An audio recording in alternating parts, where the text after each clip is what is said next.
জয় বাবা স্বামী। কিছু সোনালী মুহূর্ত। সিন্ধবদার আশ্রম একটি অবিস্মরণীয় যাত্রা। সিন্ধবদার আশ্রম হল একটি প্রাকৃতিক আশ্রম, যেভাবে সমস্ত আশ্রমই প্রাকৃতিক এবং প্রাকৃতিক হওয়ার কারণেই ঈশ্বরের পরম চেতনা অবিরাম অনুভব করে। যোগ, প্রকৃতি এবং ঈশ্বরের মিলন।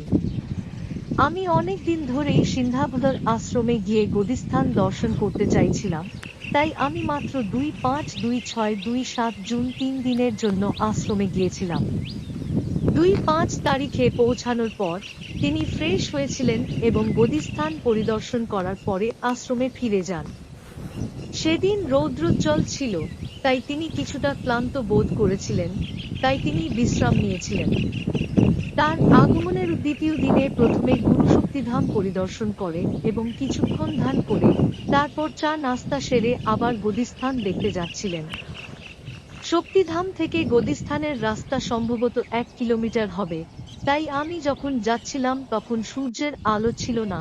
সকাল 8 বা 8:30 বাজে। সূর্যদেবও মেঘের মধ্যে লুকিয়েছিলেন। ঠান্ডা বাতাসের দমকা পরিবেশকে প্রাণবন্ত করে তুলেছি। পুরো পথে কেউ নেই, একা একা প্রকৃতি উপভোগ করছিলাম। বায়ুমণ্ডলে পাখির কিচিরমিচির, দমকা হাওয়ার শব্দ আর মেঘের মধ্যে লুকিয়ে থাকা সূর্য দেবতা। দৃশ্যটি মনকে ভালো লাগছিল এবং নিজের মজায় আমি এই সব উপভোগ করতে করতে সিটের দিকে আরও এক পা এগিয়ে যাচ্ছিলাম। ছোট পাখিরা একে অপরের সাথে মজা করছিল, অন্যরা দমকা বাতাসের সাথে সমুদ্রের ঢেউয়ের মতো দোলানো প্রকৃতির প্রাণবন্ততা উপভোগ করছিল। সমগ্র পরিবেশ চৈতন্যে পরিপূর্ণ ছিল এবং একজন পরম শান্তি অনুভব করছিল।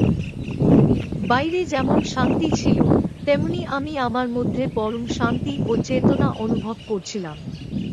আমার মধ্যেও একটা অসীম চেতনা অনুভব করছিলাম, যেন একটা শান্ত নদীর স্রোত আমার ভেতরেও অবিরাম বয়ে চলেছে। যখন আমরা একাকিত্বের মধ্যে নির্জনতা খুঁজে পাই, তখন আমরা সেই চরম শান্তির অনুভূতি পাই। যখন আমরা প্রকৃতির সান্নিধ্যে থাকি, তখন আমরা সবকিছু অনুভব করতে পারি এবং আমরা প্রতিটি জিনিসের সাথে সামঞ্জস্য স্থাপন করতে পারি। বিভিন্ন পাখির বিভিন্ন কণ্ঠ আমাদের তাদের দিকে আকৃষ্ট করে। আমরা দেখতে পাই ফুলের পাতার সাথে প্রজাপতিদের খেলা লোভনীয়, কাঠবিড়ালিরা এদিক সেদিক দৌড়াচ্ছে এবং বৃষ্টির ফোঁটা আমাদের প্রতিটি ছিদ্র আনন্দে ভরিয়ে দিচ্ছে। এখানেই আমরা প্রকৃতির সান্নিধ্যে সমস্ত অভিজ্ঞতা লাভ করি। যখনই আপনি একা আশ্রমে যাবেন, আপনিও পরম আনন্দের অনুভূতি পাবেন এবং আপনি সবকিছুর সাথে সামঞ্জস্য অনুভব করবেন, অন্তর্মুখী হওয়ার অভিজ্ঞতা পাবেন। আমরা যখন একা আশ্রমে যাই, তখন আমরা সবকিছুর চেতনা অনুভব করি এবং এটি আমাদের আরও অন্তর্মুখী হতে সাহায্য করে। আমি আপনার সাথে আশ্রমের কিছু ছবি শেয়ার করছি। আপনিও একবার সিন্ধবদার আশ্রমে গিয়ে পরম চেতনা ও শান্তির অভিজ্ঞতা পেতে পারেন। এই উপলব্ধির জন্য পরমপিতা পরমাত্মাকে কোটি কোটি ধন্যবাদ।